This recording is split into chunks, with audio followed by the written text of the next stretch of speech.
一瞬だけちょっといい？はい。じゃあ有効ボードって穴開けのやつをさ、ここに扉で作るじゃない。はい。でこう開くんだけど、まあもう一枚こっちに貼ろうと思ってるのね。でこっちまでまあ目いっぱい貼ってもいいんだけど、ちょっと要は少し出っ張るのよ、壁を作るから。だから今ちょうどこの辺までにしとけば、こうまではそうですね。出せるのよ。の方がいいかなって今ちょっと見ながら。出せれば嬉しいです。だよね。要はこっちはあくまでカモフラージュなのよ。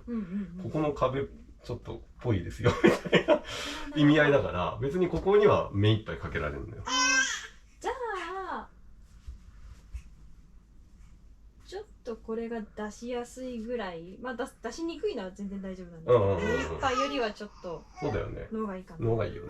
じゃあなんとなくこの辺までにしといて、でパンツ有効ボード有効ボードで、一応この扉の裏も有効ボードにするから、まああんまかけることはないかもしれないけど、一応そんな感じでやっていきます。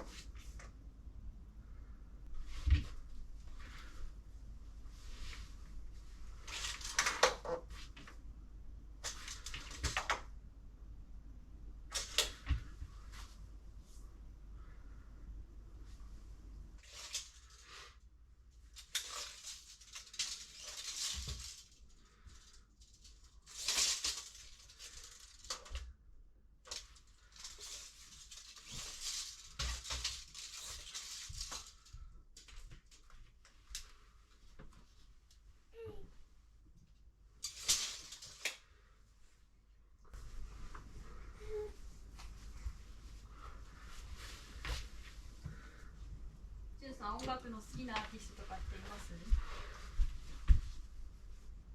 それからと 10個ぐらい違うんだよね。10個以上。そうだ、90年代だ。90年代だとなんだ、ラルクとかあの辺か。よ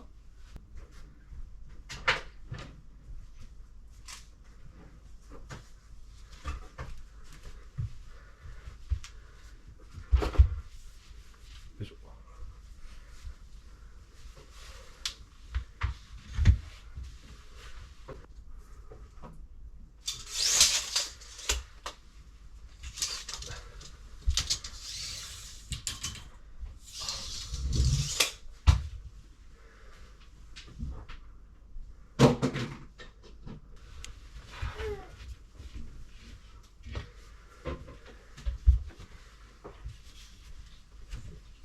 すごいねこれ。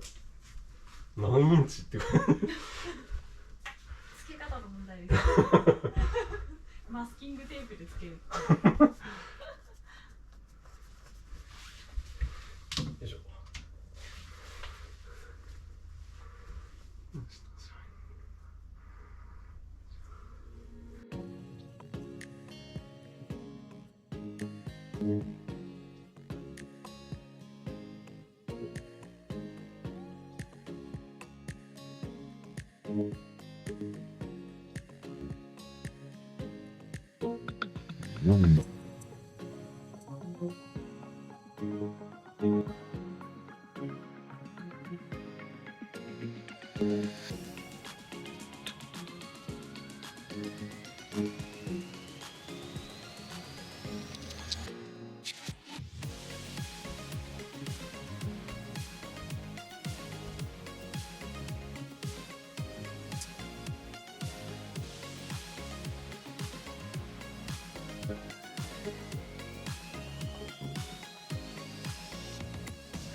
うん